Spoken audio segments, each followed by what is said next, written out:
I got the explosive power of dragon rulers for you, some 6 samurai action, and it would also appear 60 card Mimighoul Tenpai is now a thing.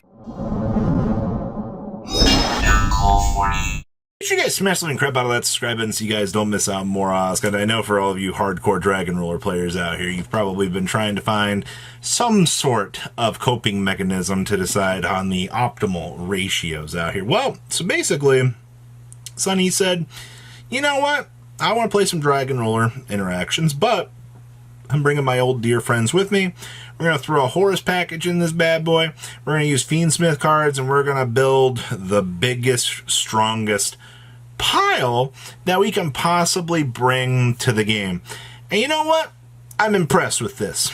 I'm impressed by, when you get into the realm of pile decks out here, you get the chance to see some of these single-handedly coolest innovations. You know, with grass still floating around at 1, you know, this is one of those cards, you know, if you do see it, I mean, I can imagine some of these stupid, chaotic swings that you would be able to do with a deck like this, just putting your opponent in such a bad situation. Also, we actually do get to see the darkest dragon Doom Rider actually having some playtime out here. Your extra deck in this deck is incredibly tight, but I do like the fact we have Arms Genix of return out. We're actually getting to make this. Like, this is the kind of stuff I like to see. We did talk about this card a little bit, and I mean, you have so many different attributes of things available to you. I mean, the Dragon Rulers alone are 4 attributes. Like, you've got your bases covered, then you just need something to cover the bases of, like, dark and other things. So, I mean, you're good to go. That's why, like, I think maybe a Dragon Ruler pile like this might tickle the fancy more of some players than maybe they have thought about, because of the ideas and workings that we have out here for the way that this deck is shaping up to work. This is innovation, and I like that a lot. Ooh, Johnny's 6 Samurai FTK special. So the first thing I'm going to tell you out here is red and blue is still an infinite loop. All right, these two with the gateway, the limited to 1, still produces some incredibly stupid stuff. Remember, they were at least kind enough to put the Battle Shogun to 1 out here, or excuse me, make it not a Link 1. So you at least had to have some sort of investment on this. I also do see that we are playing the crossout designators. You kind of have to be playing this. We're in such a situation out here that you look at, you know, Fool Wars, that I can imagine, you know, you're doing the infinite loop, and maybe your opponent finds a way to maybe draw into like a droll or something after all the resources, or, you know, depending on what you're doing, they can probably find some sort of method to stop this. And that would be, how do you say, really bad.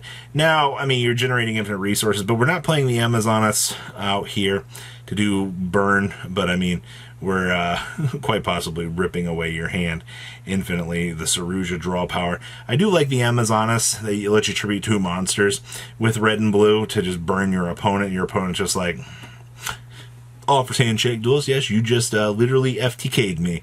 So what in the world am I supposed to do? Meanwhile, you know, you're soft looping these 2, generating as much infinite resources as you actually can.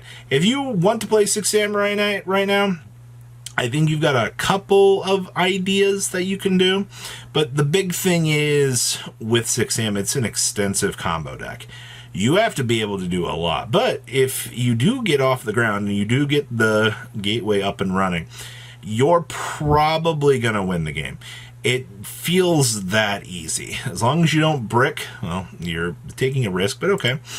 Ooh, 60 card Mimighoul with the Tenpai Dragons. Now, the first thing I'm going to tell you with this is you're playing a control engine with an OTK package. You've already had people out here that have been playing the Sengen Kaiman with the Genroku as the extra body to be able to put on the field. Now, let's go ahead and open that up so much more. What happens when we extend this out, now we have the extended OTK package out here, and you're able to do things. Basically, also, I mean, we're not doing the cached hero stuff in here. I just noticed that. You know, you don't have the Fenrir's and things. Instead of doing that package, you're gutting that out, and you're relying on the Tenpai package to kind of fill that role that you were initially having with the cached hero card. So if you go first, you Mimighoul your opponent. You know, set up a spheres, give your opponent a card. Actually, that's hilarious and quite ingenious, actually. That multitude of interaction is amazing. So you're what, 3, 4, 7, 12 cards dedication of this splash package with what, a 3 card extra deck dedication in here as well. Like, okay, sure, I'll take that. Like, I don't see any real reason for you to kind of have to, you know, change those ratios out here and try to not do good with this. This deck is too gosh darn good out here for you to miss the opportunity for what you can do. Also, 2 Mimighoul Forks. Cards actually seeing play right now, which is actually insane. This build is so freaking cool, man. Like, this is what I live for. I love to see things like this actually working. Like, this is beautiful. Next up here, we have Tier Elements sporting off the Chaos Nephthys here. If a card or cards on the field is destroyed by a card effect, banish the light and dark from your graveyard, except this, special summon this card from the graveyard. So free body on the field. And then if this card is special summon, you target 1 card your opponent controls and 2 cards in their graveyard and banish them. Huh. This is actually pretty cool. This is a pretty strong spot removal option, actually. And, you know, you already have the Fiendsmith package built in here, so there's your light monster. Next up, I mean, which dark monster do you need me to find for you out here? I mean, you're obviously doing triple thrust for the grass. You got to remember that when you're looking at these 60 card grass piles, you have so much cool options available to you for what you can do. It's always going to be the RNG mill for what you can try to find out here. And obviously, you know, you are doing the 2 Rainbow Bridge of Salvation. While you might not think that this is important, trust me, all right, get into your field spell, all right? Do you need the Walls of the Imperial Tomb? Or do you need the Perlino? Or do you need the Racloth? You know, do you need the Fenrir up and running to get to the tier cache? Like, which line do we need to be accessing right now to get us to where we need to be? And this deck has the huge chance to do so. Also, I mean, you are doing Left Arm Offering here, so just hope that you don't have a tier name in hand. Hey, look, we opened up Fenrir Reno Heart. All right, you've also got, hey, look, Scream plus his hand's ass. The hand was really bad. All right, never mind. All right, oh, hey, look, we drew the Emerald Turtle. This is one of the things I'd be worried about playing a deck like this. But hey, Mseti plus Reno Heart plus name. Like, this hand's nuts. Like, wait, what? Okay. Hey, look, Left Arm Offering, Thrust, and a name. Like, you're good to go. Like, this build is genuinely very, very solid, and I like that a lot. All right. Our last list appears to be a Chimera variation or pile, which, you know what? I'm happy to see somebody actually putting in the Deception work out here. Deception in this deck is incredibly good, all right? You know, you also get to cut down a lot of the fat out here. I mean, the bad Chimera cards, you're not worrying about the Fallen of Albaz package, which that in itself is good.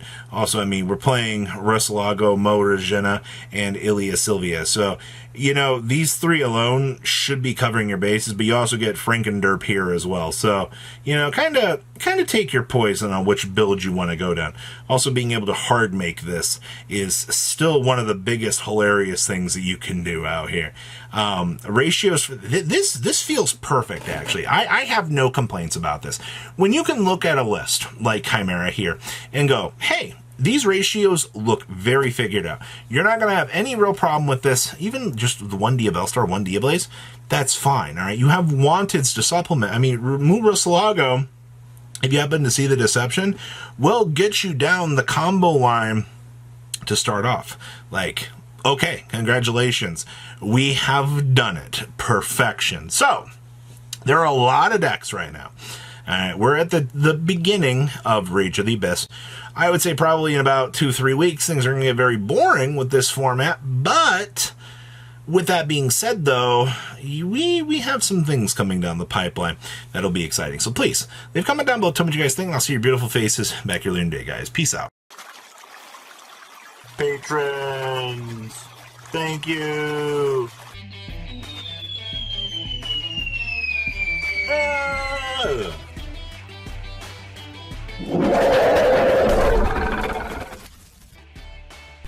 Thank you so much for watching. Check out these other videos.